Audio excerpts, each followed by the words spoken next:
Anti-Media Radio. Tune into my show every Wednesday night at 11 p.m. Eastern, 8 p.m. Pacific on ucy.tv/TAMR. This height, it's direct hits on site. I'm your type. Lend me your ears to show you that there's...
It's another effing Monday here on UCY.TV. You are listening to live radio for the next hour anyway.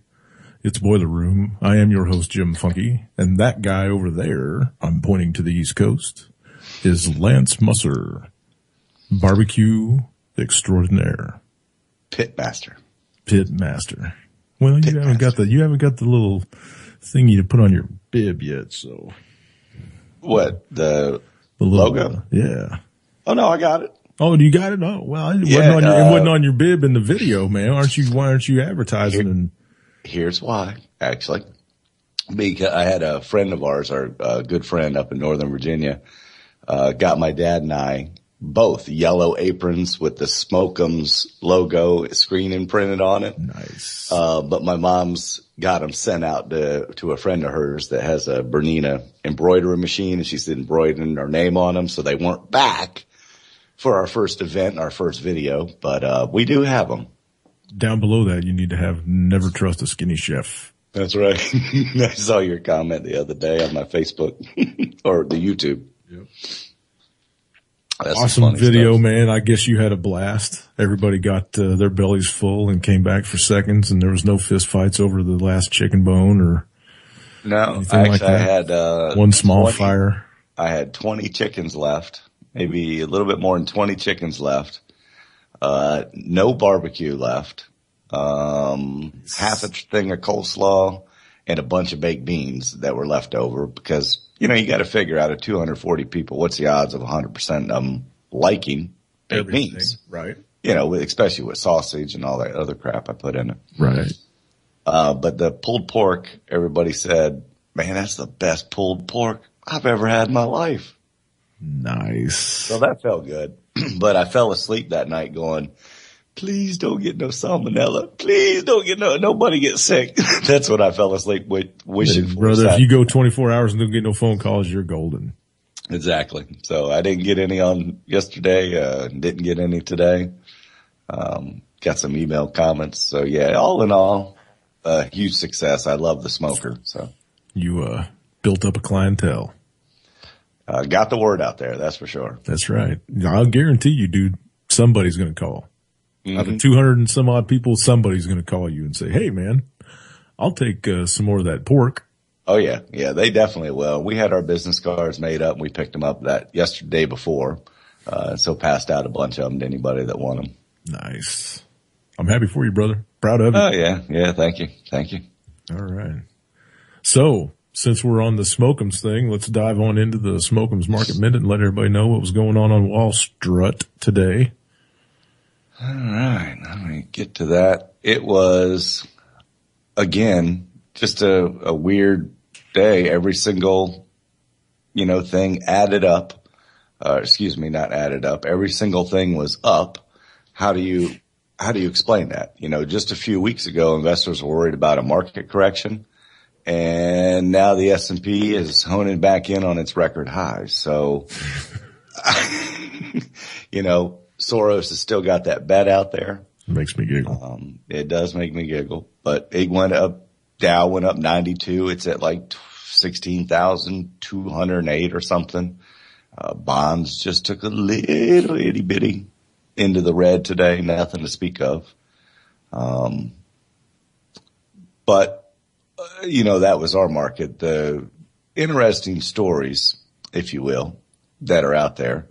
Obviously we'll touch on banker number 9, in a little bit, but this I did not know today. Last week, where is it? The feds confirmed last week that foreign banks operating in the U.S. would have to strengthen their capital in liquidity position to better combat another financial meltdown. Bail in, yeah. The foreign bank operations will be required to maintain capital equal to 4% of their assets compared with the American banks, which will be maintaining a leverage ratio of 5%. 5%. 5%. That's what they say. So I think they're enforcing the 4%. 10 to 1, brother. 10 exactly. To 1. Yeah, it's 10 to 1. You and I know that. And that's the general rule of thumb. But they don't even take effect until July 2016. But it's interesting that Deutsche Bank is trying to reduce $100 billion in U.S. assets so they don't have to comply with the, strong arm of the Fed that's called closing branches and selling off holdings. That's exactly what they're talking about. So some people are going to be out of jobs, and the bank's going to reduce in size. Yeah, and for those of you, hang on a second, just 1 second. For those of you that don't know what a bail-in is, it's not the government giving them money, it's them taking yours. It's exactly what happened in Cyprus with the Troika. That's a bail-in. So, heads up. Go ahead. Some more signs, that we're on the verge of a breakdown, if you will. According to the Bangkok Post, Thailand, people are stampeding to yank their deposits out of the bank right now. Venezuela's coming apart at the seams. Unemployment rate in South Africa is above 24%. They need our people, because ours is like 6.7. They need our people. We need to send some freedom people over there. Ukraine on the verge of collapse. Article was written yesterday, and I'll touch on that in a minute. Actually, yeah, right. This week we learned that level of bad loans in Spain has risen to an all-time high of 13.5%. Oh my goodness. China is starting to sell off all of its U.S. debt. Oh my goodness. The Treasury holdings are down to lowest level in almost a year. Obviously, I said it a couple weeks ago, debt in the fourth quarter of last year rose the fastest since 2007. Last month was the largest decline of home builder confidence ever. George Soros doubled his S&P bet. So, these are all signs of something in the making right here. Ukraine, I wanted to just touch on that real quick. Ukraine replaces central bank head. Now listen to this. With a guy that just retired from Goldman Sachs. Ukraine replaced its central bank chief as it scrambled to fend off default, while Russia poured scorn on the legitimacy, yes, of the new interim leadership. Now, this is where everybody ought to get scared, because the temporary government in Kiev said it needs $35 billion of financial assistance, and the U.S. and the EU pledged aid for a new administration. Now, anytime the America is backing a regime change, new puppet administration. Exactly. Anytime the U.S. is backing a regime change in a country, but the rest of the world better damn look out. Russian's foreign ministry said opponents of the old president, they were set the country on a course for a dictatorial. Dictatorial. Thank you. Terrorist methods. So, Russia is saying, look, if you go down that path, accept the EU and the America's money, you're going to be a terrorist state. And they're probably not too far off. Did you see the little walkthrough that they showed of Yanukovych's house? That was it had exotic animals. Right. Big gold statues. A golf course. Yeah. Marble everywhere. Like 30-some plus rooms. Just huge fucking mansion. And it had never been seen by the public. So this is the first time the public, because it's way back far away and it's guarded and you can't get there. Did you see him scat out of there in the middle of the night on his 2 little helicopters? Did you see the CCTV footage of that? Yep. Yep. Jesus. Did you know that the guy that they replaced him with, the new interim guy, and I don't remember his name right now, was the ex-head of the Ukrainian KGB. Yep. Putin's buddy. So, the whole thing was the government was trying to go back to the old Soviet Union. So the people retaliated, kicked out the guy, and now they replaced him with who? Putin's friend. So I don't think we've seen the last of this story yet. No, a little cronyism across the border there. Yeah, and then the last story on my market minute is we might have number 9 for a dead banker. I know that story dropped today somewhere out in Lincoln or Scottsdale, Arizona. Guy was found dead on the 19th of February. Citibank. Former Citibank employee. Started out on his own. Mm-hmm. Yep. $3+ billion in holdings at his company. Multi-bank holdings, yeah. Yeah. All of a sudden dead. Suspicious circumstances. He's been suicided. I like that term. Suicided. At least he didn't get hit with a nail gun, man. Man, that guy had to have been so committed to killing himself. I'm telling you what. I just think about that all the time. Some of them were in the back of his head. Head. I step on a thumbtack. Was he looking in the mirror? And I start crying. Was he kind of, hey, is that close? Right? Yeah. Trigger? Yeah. Ready? Boom! No kidding. I don't know, man. And you would have to press that thing so hard on your head, but if it was one of those pneumatic ones. But, anyway, I think about that and I'm like, yeah, what did his wife say when he went traipsing through the house with the hose hanging off the end of the gun, Where you going, honey? Gonna fix some trim in the kitchen, babe. Be right back. No, he did it in his garage. Oh, well, shit. Yeah, he did it in his garage. Probably where his air compressor was. 3 a.m. Wow. I don't know, man. So I would say follow the bodies. Kind of hinky. Something's coming with this. Just follow the bodies. Yeah, because it was J.P. Morgan, 1, 2, 3. Well, J.P. Morgan, 1, 2, then a bunch of in-between dudes, and then a reporter, and then now this Citibank guy. Mm-hmm. So it's 10 with the reporter, because nobody's counting the reporter. Yeah, everybody keeps numbers here. Yeah. Mm-hmm. Okay.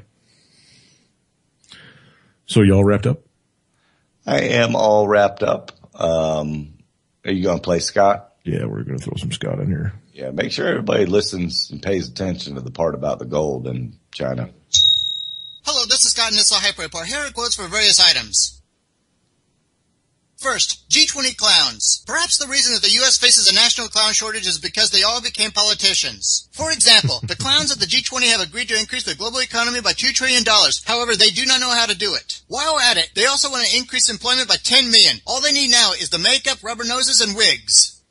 Next, criminal Fed. New revealed documents show that the officials of the Fed knew of the LIBOR rigging in 2008, however, did nothing. In short, they abetted and may have even orchestrated this international crime. Is anyone surprised? Yet, we are not supposed to believe that there is massive gold and silver price suppression. Speaking of gold. Next, Chinese gold demand. At nearly 64 metric tons in 1 week, the aggressive Chinese buyers are scooping up gold at a pace that transcends global mining production for the 7th week in a row. When those Western central banks and bullion banks that have been suppressing the price of gold with paper are empty, that is when all hell will break loose with the gold price, and that time is not far off. Next, NSA corruption. It has become... Just going to stop that for just a second. Mm-hmm. and reiterate what he just said in case he kind of rattled it off a little too fast. 64 metric tons of gold were purchased by China last week. Is that paper gold? No. Oh, okay. They don't buy Just paper. checking. They Just don't checking. buy paper. Just checking. That's 7 weeks in a row. 7 weeks in a row that China by itself has purchased more physical gold than they have mined on the planet. 7 weeks in a row. So are you saying there's some price manipulation going on or some world currency reserve going on, you know? Well, I'm just saying what I'm saying is that this is unsustainable, like everything else that's going on, and eventually this is going to come to a screeching halt. You know what I mean? The price of gold will have to go up to stop them from purchasing it all. And the people that are in the know are going to make it happen because they don't want to have to give up their physical. JP Morgan just hit 3.7 million ounces, and it took them out of the commodities market altogether because it basically emptied their vault. Morgan has no more physical in holdings, period. Keep your eyes on this, people. Something's getting ready to break. Yep. It's clear that government agencies have become perverse and corrupt. Now, one former NSA employee tells a sordid story of how government employees through fear are silenced. Needless to say, with ballless Republicans do not count on a special prosecutor. Next, Intel and NSA. Brian Krzanich, CEO of Intel, refused to answer questions on whether the NSA can access Intel processors and people's computers. Considering that Intel processors are designed to allow remote access to computers, is it really a stretch to believe that the NSA can get inside your computer? Next, shot in foot. What CNN show only drew 50,000 of their key demographic of 25 to 54-year-olds? If you guessed Piers Morgan, you are correct. It appears that even the shrinking number of idiots who watch CNN do not want to watch this gun control UK reject bastard. Next, diversity means conformity. More and more faculty and indoctrinated students at U.S. public universities no longer want academic freedom in the true sense, but academic justice where any non-Orwellian bill is not only rejected but openly ridiculed. Another step for the world of academic small-minded conformity. Finally, please prepare now for the escalating economic and social unrest. Good day. As if they couldn't get any dumber at the colleges. Wow. Amazing. Okay. So did you listen to Manarino today? Mm-mm. I kind of did out of the corner of my ear. Mm-hmm. And he's screaming up and down that this stock market's getting ready to tank. And he's warning everybody, pretty much. He, well, we'll just jump over here and play a little bit of it. I think it was kind of long-winded today, but yeah, at least usually the first 3 minutes are always salient. Yeah. Oh no, I was wrong. That was the one before that. He had one that he put out early this morning that was almost a half hour long, but this one's Manarino. But this one's only a little less than 5. So. Hi everybody, it's me, Gregory Manarino. How are you today? It is Monday, February 24th. 2014. All right, people, I want to cover a lot of things with you here. Very important dynamics which are changing in this market, which lead me even further to believe we are going to see a significant fall off in this market imminently, within days, a week or two. It's coming, and I want to go over that. And the reason why I want to keep this video short is this. I did an interview with Greg Hunter. It came out today. I'm going to place a link right down here in the description of this video where I go over a brand new chart and I discuss the correction phase that we are at the precipice of right now at this very moment. But let's talk about today's market action. It's very interesting. All right. So what do we know is going on here, people? We've gotten round after round after round of bad economic news here. in the United States regarding our economy, and the market has just been disregarding it, kind of blowing it off. It's almost a Being blamed 16,000 on the again. weather and all kinds of other nonsensical things. But what we're witnessing here again is a move further and further away from the fundamentals of this market that And are reality. supposed to support it. And I've gone over at length what I believe is going on here, but let me add a couple of more things. Sit back for a moment and think about it. So you have buyers on the long end of this market who are willing to pay an absolute premium for mediocre earnings and poor forward guidance. Are you kidding me? This just shows you the irrational exuberance that we're seeing in this market. It cannot last. Absolutely. Today, as a matter of fact, some of this rally, we finished up 106 points today. The market was up almost 200 points. That's very telling here on very low volume. So again, this doesn't mean anything to me and just reinforces my belief that we are going to have a correction phase and it could be imminent. And I've been going over this in video after video. So please check my channel. Click this little head over here. It'll take you right there. Click his head. So just to put a perspective on this, people, we have a U.S. equity market that anyone, I believe, who understands how this is playing out will have a very hard time justifying these lofty prices with regard to U.S. equities. A speculative bubble. We got some information out of Germany today about their economy. Apparently, it was enough to spark a little bit of a rally. The markets believe that the social unrest that we're seeing around the world is going to start calming down. I do not believe that. I think it's going to get much worse. And that just leads into everything else here, people. But what I want you to take away from this video, and again, I'm going to keep this kind of short here, is there are caution and red flags from here to here, to here, to everywhere. So we need to keep that in mind here, people. And again, what we're witnessing here, in my opinion here, and I'm sure there are some that are going to differ, cannot go on forever. It's impossible for a market to behave like this without there being a price to pay at the other end here. And I've gone over this in chart after chart regarding the technicals behind this and the fundamentals as well. They are distorted beyond the point of ridiculousness. And I am still highly confident that we are going to see and enter a serious or severe correction phase imminently. So again, I'm going to keep this video short. Please check out the interview with Greg Hunter. There's a link right down here in the description of this video. Just click on that. Watch that video, and if you're a member of my team or if you watch me on a regular basis, please comment on that video. Again, I go over a very important charting pattern, and it's a very telling. Pay attention to it, and I will see all of you tomorrow. You guys have a great day. And if anybody doesn't know who Greg Hunter is, jump over to YouTube when you get a minute and type his name in the bar. You'll bounce over to his site and give him a listen every once in a while. He's pretty good too. A little long-winded to play on the show, but definitely worth a listen. So, yeah, I think this is the year. I think this is the year. Everything I'm saying. But and we talked about this the other day too. The correction you feel would be over 20%. Well, that's 20% drop. Everybody, all the people that predicted the stuff in 2007 have all said that it's overvalued, the stock market, everything by at minimum 20%. And that when there is a correction, look for it to, bottom out at that 20%. So Dow 12,000. Yep.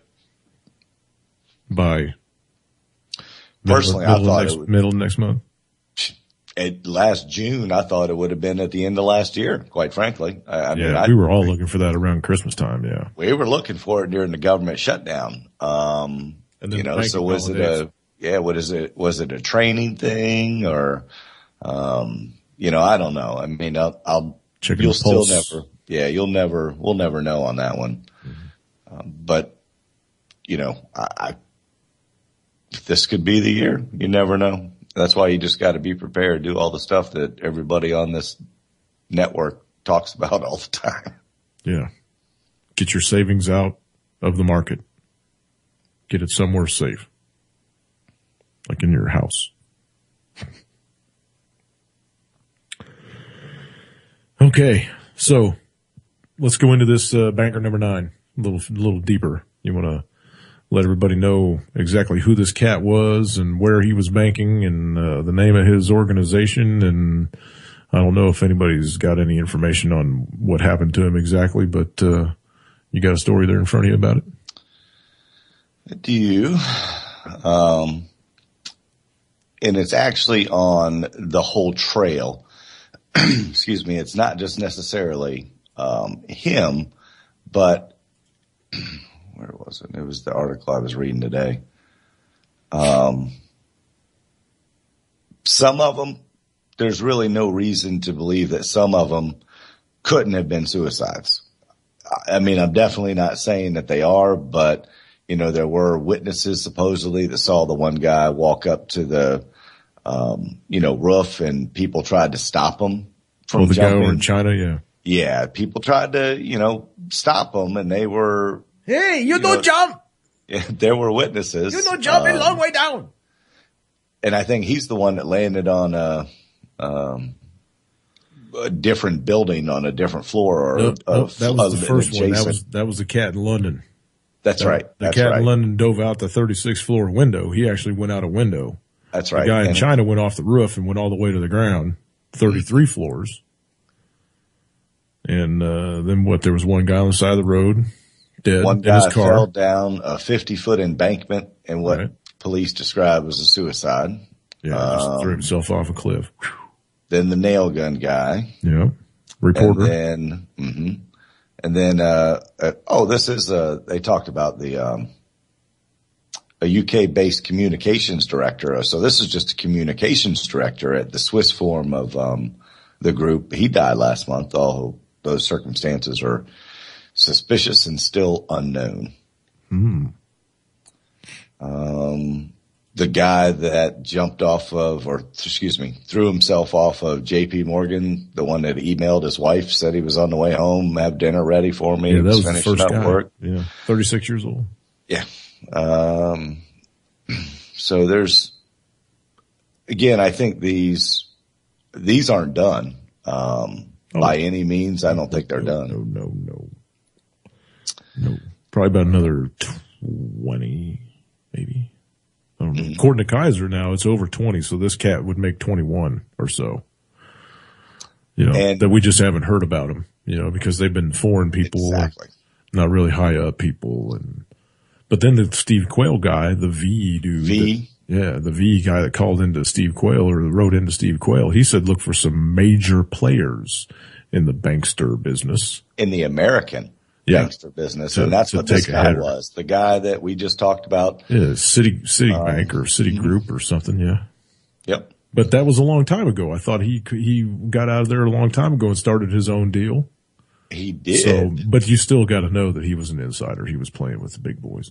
Exactly, because those people were still originating mortgages and selling them off as, mortgage-backed securities that were bad loans and everything else. Right. But keep in mind that guerrilla economist, the Steve Quayle, and that's a pretty reputable site right there. February 5th, he had started talking about it, and there was only 4 known ones at that time. If you remember the first time we ever started talking about this, there was only 4 of them known at that time. And now we're up to 9. And that's only been 10 days. 10 days ago, we started talking about it, I think. Yep. Well, no, at 20. It'd be the 5th of February, so we're at, the 24th today, so, 20 days. Okay. Yeah. It's a lot of dead people. And those are the ones that we know about. Right. They'll try to suppress it as much as they can because you still haven't heard any of the dots being connected on MSM, No. Saw somebody on Facebook today trying to squash it, saying that, in the whole scheme of things with how many people are involved in the banking industry, this is really just a drop in the bucket. People die every day. Okay. people don't shoot themselves in the head with nail guns every day. Correct. There aren't too many people that dive off buildings anymore that I'm aware of. I mean, you don't really see that. Every once in a while, you'll catch somebody going off a bridge into a river committing suicide over, something hokey or whatever, but you don't really see too many people diving out of windows anymore.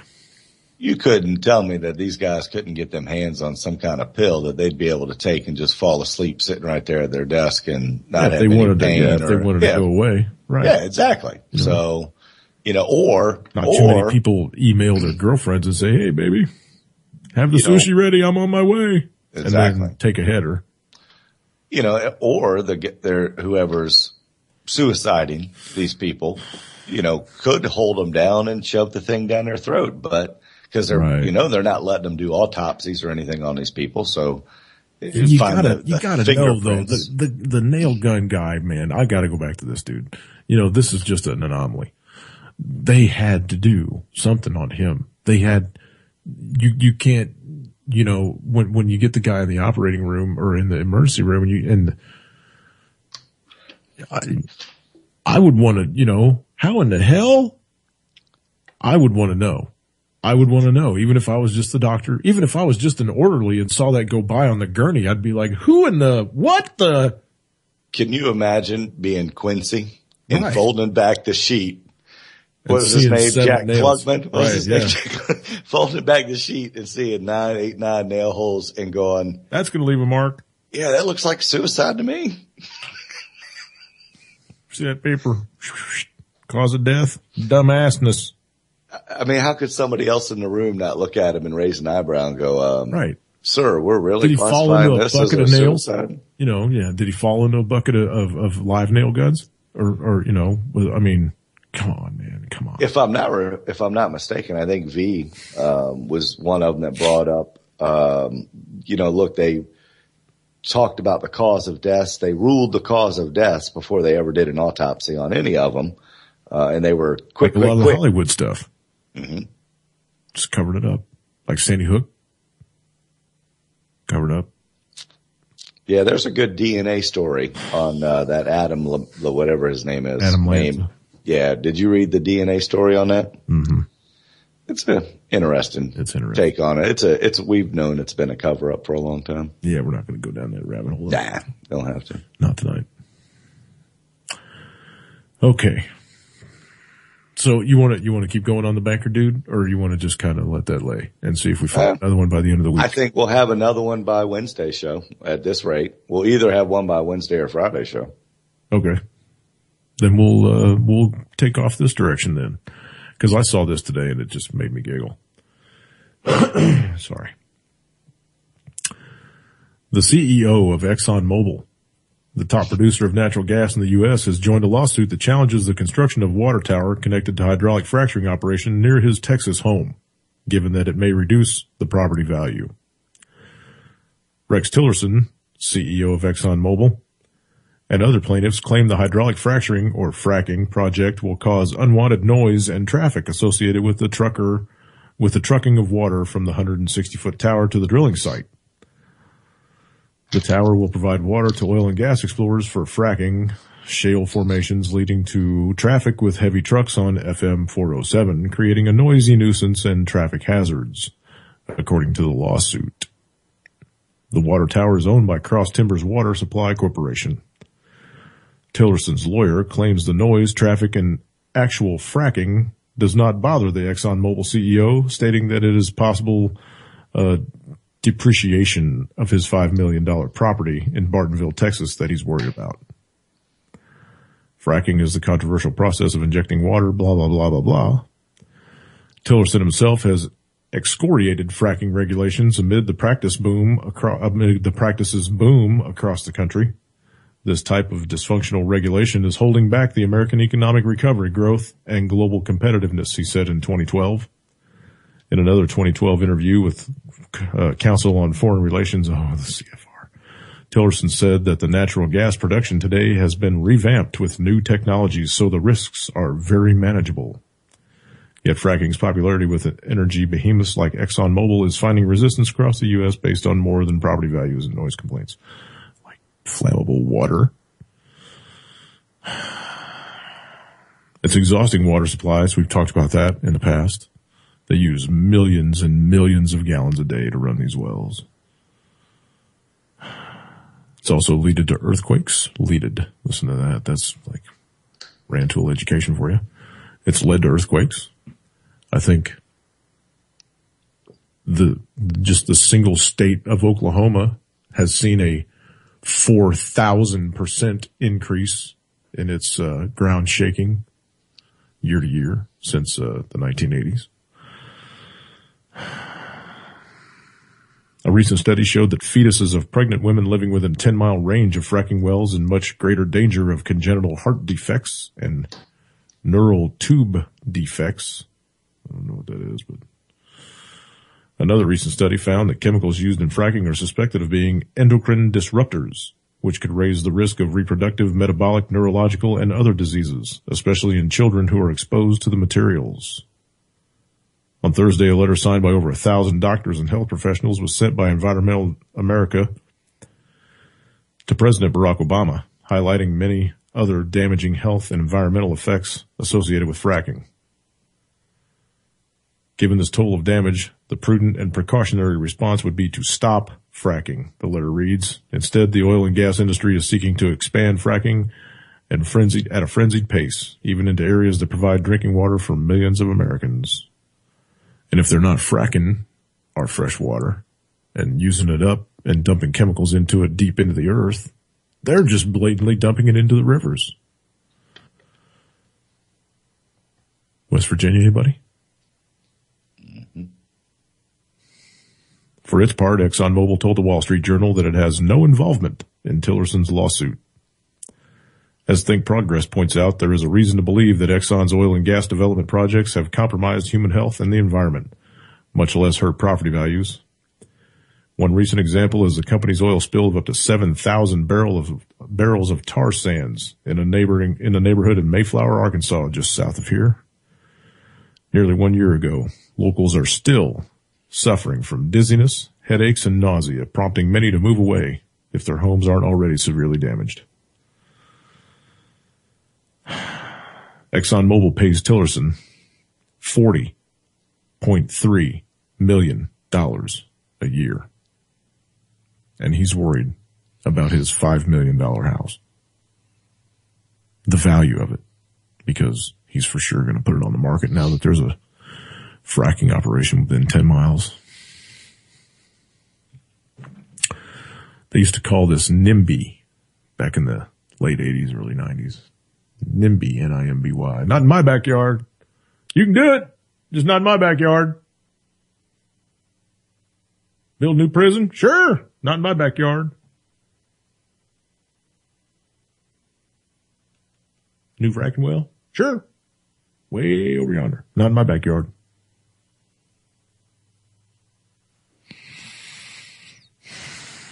This is the hypocrisy that goes along with these giant corporations. I'm sorry, they're people now, right? They're not corporations anymore, they're persons, right? They have all the rights of a person. You know, if they had all the rights of a person, why wouldn't they pay taxes like people do? Because these people don't. These huge corporations don't. They have lawyers out the wazoo that make sure that they don't pay a dime. And they usually get money back from the government. Your money. Subsidies. Whatever you want to call them. So what did you call them again? They're people? Yeah, corporations are people. Well, I'd like to see some police brutality on some of those people. Yeah, right. Mm-mm. Put them in jail. If they're people, they can be put in jail. Yeah, right. I'm going to sit here and hold my breath and wait for that to happen because I know that that's going to happen. You'll be the guy turning blue in the corner, Jim. Yeah, probably. You know, I don't think I can do it. I don't think I can wait that long. You'll be the guy turning blue in the corner, waiting on it. Yeah. These people, man, I tell you what. These people. Go ahead. There's somebody who should be fired on that because of this. And it's their PR guy. You can't tell me that the PI note, they made a good note to say, hey, look, it's kind of like a radio station going, the views and ideas of our sponsors are not necessarily ours, and we don't agree with them. Right. So that's basically, they said that, and they got out there in the open and said it. But the PR guy couldn't have gone to him and said, sir, I don't think this is a good idea. I don't think you want to be a hypocrite right here. Yeah, but see, all this stuff is public record. I mean, when you file a lawsuit, it's public record. And he didn't file it through ExxonMobil, though. He didn't file it through ExxonMobil. He filed it privately. Him and a bunch of other homeowners. Well, maybe. Maybe they didn't know about it. Collectively. Oh, so it's a not a class action, but it's a group thing of the whole neighborhood association. Right. They're saying, we don't want you drawing water from this well site over here because you're running through our neighborhood and you're devaluing the property values and blah, blah, blah, blah, blah, blah, blah. I don't think that's anything. It doesn't have actually anything to do with the fracking operation. It's just the millions of gallons of water that they need, and they truck it out right across their street. Yeah, you're making $40 million a year. I think you could walk away from a $5 million house. Yeah, I think you could walk away from that. Yeah. Pretty easy. I hope you take it in the keister when you sell that home, dude. I hope you eat it when you sell that house. I hope you bought it for $5 and you sell it for $1. Oh, no, he probably bought it from a foreclosed client, another small banker that they pushed out of business. Oh, no. These jackasses don't do that. They build everything for themselves. You know, he probably paid some freako to come in there and gave him $40,000 and said, hey, design my new home for me, man. Mm-hmm. From scratch. I want it all brand just exactly the way I want it. You know, I want the knobbies in the bathtub that you can turn on and off with your feety. And, a gold shitter. Can I tell you a quick story of decadence? Go for it. I stayed at a resort down in, right outside of Myrtle Beach a couple years ago at a friend's of mine's house. They have Myrtle Beach. She's an attorney. He's an attorney. They have money. They have a house out on Panther Bay or something like that. I can't remember what it was. Anyway. Right here. Is there? Mm-hmm. So they were on the 6th hole of this golf course, and right across the way was, I'm not exaggerating, the largest house I've ever seen in person. It had to have been, I don't know, 15,000 square feet. It was huge. And I know they have bigger houses. Don't get me wrong. But this house, and then I said, wow, that's a nice house. And he said, well, let me tell you the story of that. Alcoa, is that the name of it? The aluminum company, yeah. Aluminum company. That is his home that he stays in 6 days a year when he takes a golf vacation and brings his buddies down to that resort. He flies in his private jet. Yeah. Yes, he does, because there's an airport out on the far end of the property. Mm-hmm. So because when they came the first time, him and his wife walked over and met this guy and the other wife, because they happened to be there that week that they were there. And it had been built for 2 years and they'd never seen him, and it was the first time they ever went there. And they live in that house 6 days a year, and that's it. That's money right there. That's money. The Aluminum Company of America. Is that what it stands for? I know Alcoa. A-L-C-O-A. He said Alcoa. Yeah. Yep. A-L-C-O-A. He said it was the owner of Alcoa. Opulence, I think, is what they call that. Living to excess. Oh, huge circular driveway with palm trees lit up, 3 stories. It was 3 stories, had an elevator in it, obviously a pool, decadent was all I could say about it. Opulence. Is that the word I was looking for? Obtuse? No. Obtuse is, not paying attention. That's an angle. Yeah. It was just gross. Grossly beautiful. Don't get me wrong. But I mean, 6 days a year, that's just nuts. Right. You know, he's got to have a crew of people to come in there and take care of it once a month, you know, mow the grass and check all the shit out inside and blah, blah, blah. Mm-hmm. blah. Oh no, there's a staff that. It's probably a $5-6 million house, you know. Yeah. Probably. Then if you want to come over to his big pad, that's the $50 million one over in Sweden. Well, you want to see real money, go Google what the super yachts look like and how much those things cost. You want to see just sick money. Okay. Google one of those. Sick money. Right here, right 5 minutes from my house, sick money. Ready for this? We got the boat last fall. Took it down to Buzzard Roost, put it in the water. Got a slot for it, a slip, right? Took it out of the lake, came back in the first time, we went around to the slip. And we're going by this, looks like a brand new set of docks, right? Huge docks, probably 100 feet long. Mm-hmm. And there's a boat. Actually, there's 3 of them. But the one on the end, it's called, oh man, I'm not going to be able to pull the name out now. I can see it on the side of the boat, but I can't think of what it is. I can't bring it to my eyeballs to tell you what the name of the boat is. It's a float boat. It's it's not like a big cruiser yacht with the bow, with the pointed bow on it. It's like a big ass houseboat. Mm-hmm. But there's nobody living on it. Mm-hmm. This thing has got to be 90 feet long.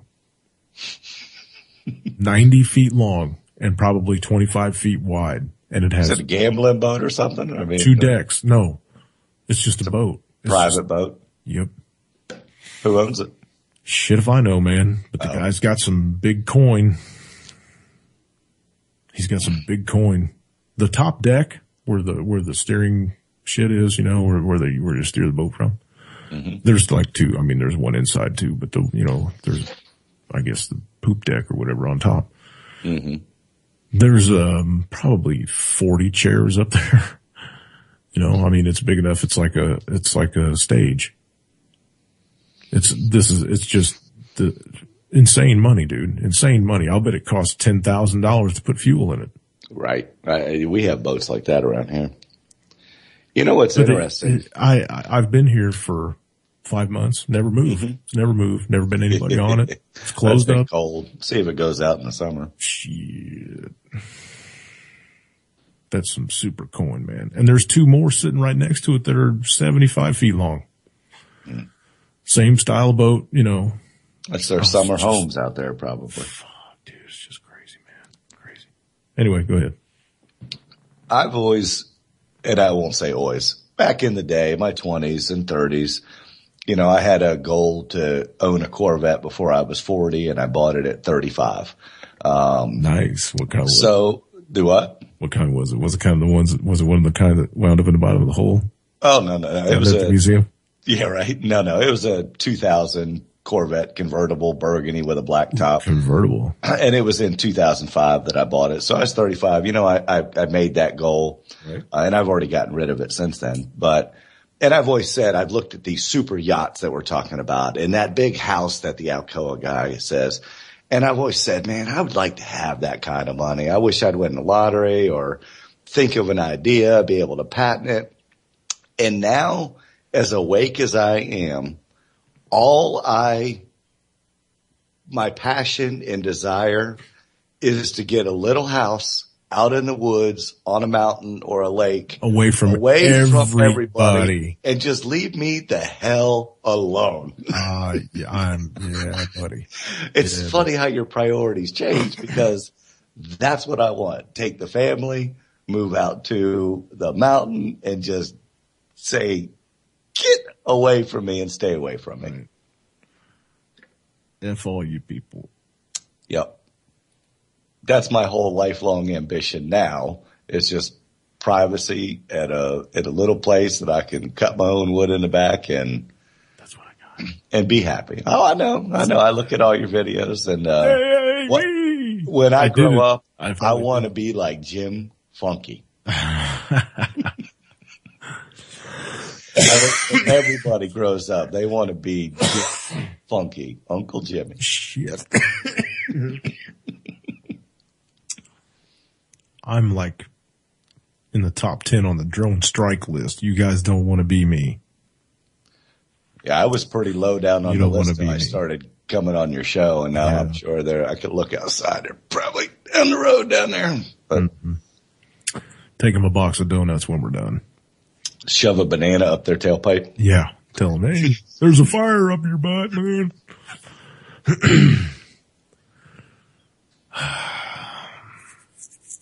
You don't want to be me. Nobody wants to be me. No, I want to be me, but I just want to do it on, on your own terms. Like the man. setup. That's the way I said, yeah. I wanted to start facing life on my own terms, and I did everything I could to make that happen as quickly as possible. So if I was asleep and stayed asleep, it'd be different. But now that I'm awake, I can't go back to sleep, and I just want to get away from it all. Yeah, that's something I was just going to add in too. And you can look like some of the people on this network, how young they are, and their eyes are wide open, and they don't have the dreams that we had when we were their age because they know it's not reality. They're not going to attain that Corvette by the time they're 35 or 40. Just not going to happen for them because the world's in the shitter. This country's in the shitter. 90 million plus people are out of a job. I mean, it's just not going to happen for them. A lot of these guys that are coming out of college and shit, they got nowhere to go. They're going back home to mom and dad's, moving back into their room and bagging groceries at the Piggly Wiggly. Personally, I think less. And their eyeballs deep in debt too. Sorry. I think fewer and fewer people will be dying of old age in more man-made natural chemical disasters, whether it be tainted water, Fukushima, they'll be coming down with cancer at younger ages. Yeah. I think fewer and fewer people are going to be dying of old age. And we're already starting to see signs of it up on in the Northwest. Okay. These kids are coming down with these, they're calling them mystery illnesses or whatever. Come on, people. Don't play with it. Okay. It'll save Social Security. If everybody dies before they're 62, it'll save the Social Security system. Maybe that's part of their plan, bastards. It's the culling of the herd, dude.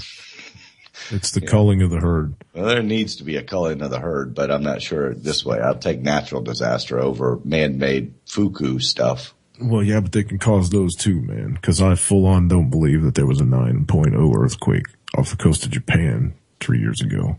I don't believe that for a minute. I don't believe that for a minute. The seismographs don't show it. The damage doesn't show it until after the wave went through. If there was a 9.0. That was the thing. I think I was kind of calling you a tinfoil hat crazy conspiracy theorist. Until you watch the video, dude. There's no buildings on the ground. There are no buildings on the ground. Yeah, that's what got me because they have damage on a 4 or 5 earthquake. And I'm like, wait a minute. There was not one building worth of earthquake because those people were clueless until the wave started coming in. Exactly. There's people driving around. There's people looking at, holy shit, you see all that water? Did the U-turn and turn. Yeah, right. If those people would have felt an earthquake, they would have been knowing a tsunami was coming. Yep. Yeah, I agree. So I didn't until I watched the video though. But anyway, that's a rabbit hole for another show. Oh yeah, that'd be a good one. Mm-hmm. What are we going to do Wednesday, man? We got 2 hours to fill on Wednesday. Hopefully there'll be another banker. Well, I don't hope there's another banker, but hopefully we can get a little more information on the dead bankers. How about that? Mm-hmm. And I got to tell you, man, I think Man Marino's on it. I think the stock market, something's coming. Whether it's the gold thing that's going to hit, something's coming. 64 tons of gold in a week. They bought 64 tons of gold in a week. Add that up in your heads, people, because gold's over $1,300 an ounce now. $1,300 an ounce. And they bought 64 tons in 7 days. Actually, in 5 days, because they don't sell over the weekends. They don't even mine on Friday or on Saturday and Sunday. The mines are closed. Oh, really? Yeah. 7 weeks in a row. They've bought more gold than came out of the ground. Makes you wonder what's coming next. I thought they were going to drop the yuan as a gold-backed currency before the end of last year, too, and they didn't do that. They're kind of holding on that, kind of tucking it up under their sleeve a little farther. What's the whole deal with that? Because they want the dollar out. They don't want to be on the petrodollar anymore. Because it's him, it's hemming him in. They want to be the big boy on the block. So does Russia. I think there's going to be a big pissing contest between those two here in about the next 24 months as to who's be the. Go ahead. The American people are in for an extremely, extremely rude awakening. We know it's 100% undeniable fact that world currencies change. Mm-hmm. And they change at a pretty good click. I mean, we went over it on the graph one time on a show. I mean, there's been like 6 different currency changes in the last, 300 years? I can't remember what it was. So we know that there's got to be another currency change because history does end up repeating itself. And the people that are living now, the ones that, what's the generation called? The ones that they feel they're deserving of it. Gen X, Gen Y. Yeah, that's it. Yeah. So they've known nothing but their whole entire life, and you and me included, your mom and dad included, and maybe your grandparents have only known the dollar as the world's currency and the greatest nation on earth, in the quote unquote, with quotes. When that transfer of wealth happens, because we know it's going to happen, mm-hmm. I think there's going to be some hurt feelings here in America, and people just aren't going to accept it. They got no choice. Mm-hmm. It's a saying that I put up on my wall. The truth doesn't need to prove itself. It exists whether we believe in it or not. That's right. Lies only exist if we create them, and they only survive if we believe in them. So ignore your government, because there ain't nothing coming out of there but a bunch of lies. You got to. I mean, you got to listen to them so you know what lies they're spewing, but you can't fall for the bull crap. That's the difference, right? In one ear and out the other, man. Right.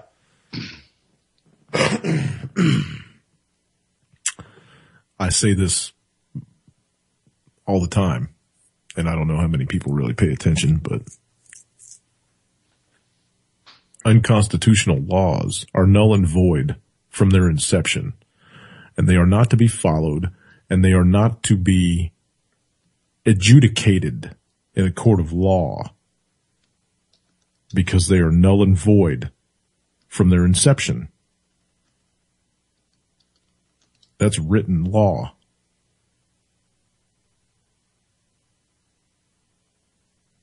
If you could actually find a constitutional judge, Mr. Napolitano, I think that our book of laws would reduce from, 50,000+ down to a couple of hundred in a very short manner of time. But I digress, because that'll never happen. That's why I tell everybody, ignore your government, because they ignore you. They don't do what you tell them to do, and they work for you. You know, if you had an employee like that at your company that you work for, they'd be out the door pretty quick. 60 seconds, brother. What do you want to leave everybody with tonight? Peace and love. That's all I got for everybody. I hope everybody has a great, great, great week, because grab somebody you love and hold them tight. And prepare yourselves for something. Not exactly sure what. Yeah, just be ready. But something is definitely coming. Eyes to the sky, too, in a couple of months, people. We're going to be going through a comet tail that not too many people are talking about. Mm-hmm. We'll talk about that on another show, though. Create some more false snow or fake snow or whatever they call it. We'll see what videos come up then at that point. Right. And there was a great big smack into the moon a couple of nights ago. You can find that video online. That was very cool. Very cool. The brightest one we've ever seen in our lifetimes. Peace and love, everybody, like Lance said. Stay tuned. Turboville's next. Anti-media after that. See you on Wednesday. Bye.